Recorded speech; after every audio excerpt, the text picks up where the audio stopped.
పట్టాభిరామయ్య గారి వంశంలో చాలా రోజుల నుంచి ఆడపిల్లలు పుట్టకపోవటం వల్ల చాలా బాధపడుతూ ఉండేవారు.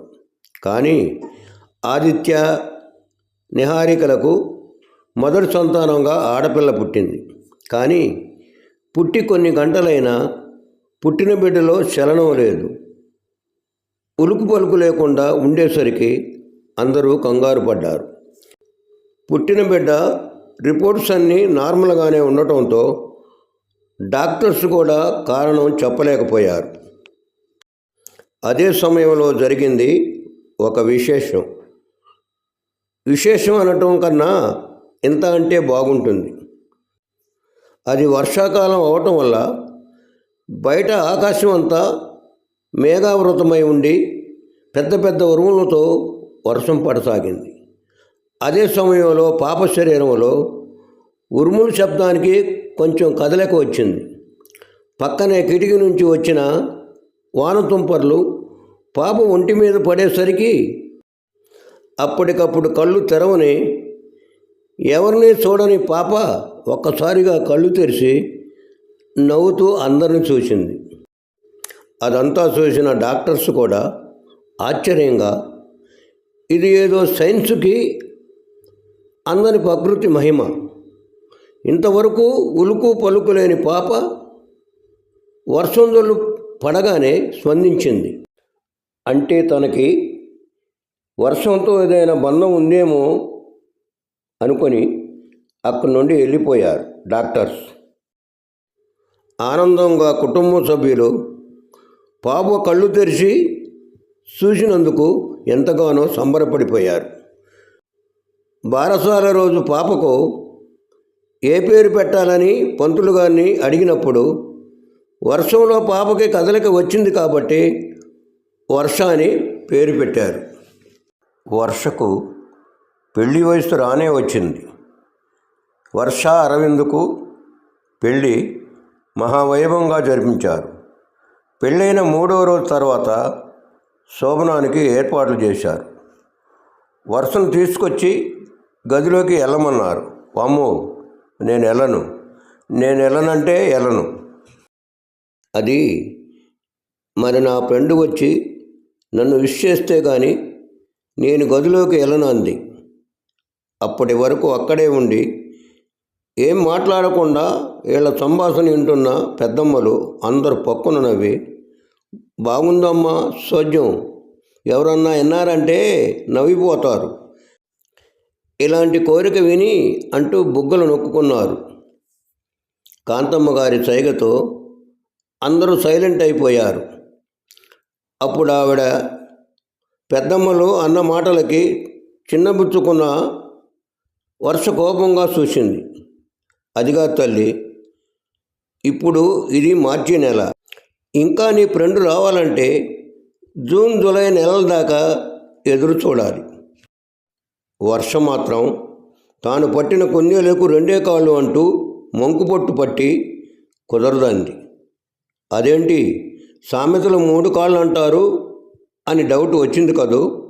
అంటే వాళ్ళకన్నా వర్ష ఇంకా ఎక్కువ మొండిదని.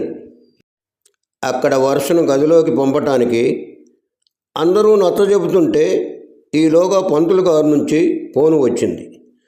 ఈరోజు శోభనానికి మంచి ముహూర్తం కాదు, మళ్ళీ ఇంకో 3 నెలల వరకు మంచి ముహూర్తాలు లేవు, నేను చూసుకోకుండా ఈ ముహూర్తం పెట్టాను, నన్ను క్షమించండి అన్నాడు.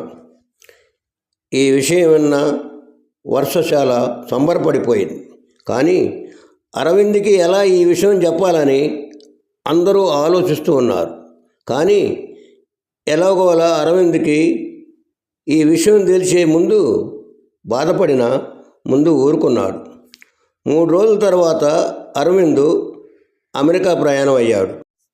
ప్రయాణం అయ్యే రోజు అరవింద్ వెళ్ళే ముందు వర్షని గట్టిగా అగ్గు చేసుకొని, బంగారం నీకు హ్యాపీనా అన్నాడు. ఎందుకో అర్థం కాని వర్ష ఎందుకు అంది. దానికి అరవింద్, నీకు ఇష్టం లేని మన ఫస్ట్ నైట్ క్యాన్సిల్ అన్నాడు చెవిలో మెల్లగా. ఆ మాటలకు షాక్ అయిన వర్ష, అంటే అది మీరు చేయించారా అంది. అరవింద్ నవ్వుతూ, అవును బంగారం, నీకు ఇష్టం లేని పని నేను చేయను. నీ ఫ్రెండ్ అంటే నీకు ఎంత ఇష్టమో నాకు నువ్వంటే అంతకన్నా ఇష్టం అన్నాడు తన నుదుటి మీద ముద్దు పెడుతూ. బై బంగారం అంటూ అమెరికా వెళ్ళిపోయాడు. 3 నెలల తర్వాత ఆషాఢమాసం చివరి రోజులు. ఆకాశమంతా మేఘావృతమై ఉంది. ఎప్పుడు వర్షిద్దామని ఎదురుచూస్తూ అరవింద్ అమెరికా నుండి రాగానే వర్షించింది. ఆ రోజు ఇంట్లో అంతా కోలాహలంగా ఉంది. వర్ష అరవిందుల ఫస్ట్ నైట్ కోసం జరిగే సందడే అది. ఏసీ గదిలో ఉన్న అరవిందుకు చెమటలు పడుతున్నాయి. ఇన్ని రోజులు ఎదురు చూసిన రోజు రానే వచ్చింది. మనసు కలిసి ఊసులు చెప్పుకునే రోజు, తనువు కలిసి మమేకమయ్యే రోజు రానే వచ్చింది. అసలు ఎలా మొదలు పెట్టాలని ఆలోచనలో ఉన్న అరవింద్ తలుపు చప్పుడు అవ్వటంతో అటు చూశాడు. వర్ష సిగ్గుపడుతూ తలుపు దగ్గర నిలబడి ఉంది. వెంటనే వెళ్ళి వర్ష చేయి పట్టుకొని మంచం దగ్గరకు తీసుకొని వచ్చి తన చేతిలో ఉన్న పాల గ్లాసుని పక్కనే ఉన్న టేబుల్పై పెట్టి తన పక్కన మంచం మీద కూర్చోబెట్టి తను కూడా కూర్చున్నాడు. కూర్చున్న అరవింద్ ఇప్పుడు ఏం చేయాలి, ఎలా మొదలు పెట్టాలో ఆలోచించటం వల్ల నుదుటి మీద చెమటలు పట్టాయి. అరవింద్ నుదుటి మీద చెమటలు చూసిన వర్ష, అదేమిటి అరవింద్, ఏసీలో కూడా నీకు చెమటలు పడుతున్నాయి, ఉండండి అంటూ పక్కనే ఉన్న కిటికీ తీసింది. అప్పుడే వర్షం మొదలయ్యే సూచనలు. కిటికీలోంచి చల్లగాలి వచ్చి వర్షం తాకింది. ఆ గాలి ఫోర్స్గా వచ్చి తాగటం వల్ల వర్షం ఒంటిపై చీర పక్కకు తొలగింది. బయట బాగా వర్షం పడటం వల్ల పెద్ద పెద్ద పిడుగులు కూడా పడ్డాయి. ఆ శబ్దానికి వర్ష బయటికి వచ్చి అరవింద్ని గట్టిగా హత్తుకుంటుంది. ఇంతలో కరెంటు పోయి వర్షం ఎక్కువైపోయి కిటికీ నుంచి వాళ్ళ మీదకి వర్షం తుంపర్లు పడి మీ జీవితాన్ని మొదలు పెట్టండి అని ఆశీర్వదించినట్టు అనిపించేసరికి ఇంకా ఏమాత్రం ఆలస్యం చేయకుండా అరవింద్ వర్షిణిని తనకు దగ్గరగా లాక్కొని గాలి కూడా తన మధ్య రాని విధంగా హత్తుకొని ఎర్రటి పెదాలను అందుకున్నాడు.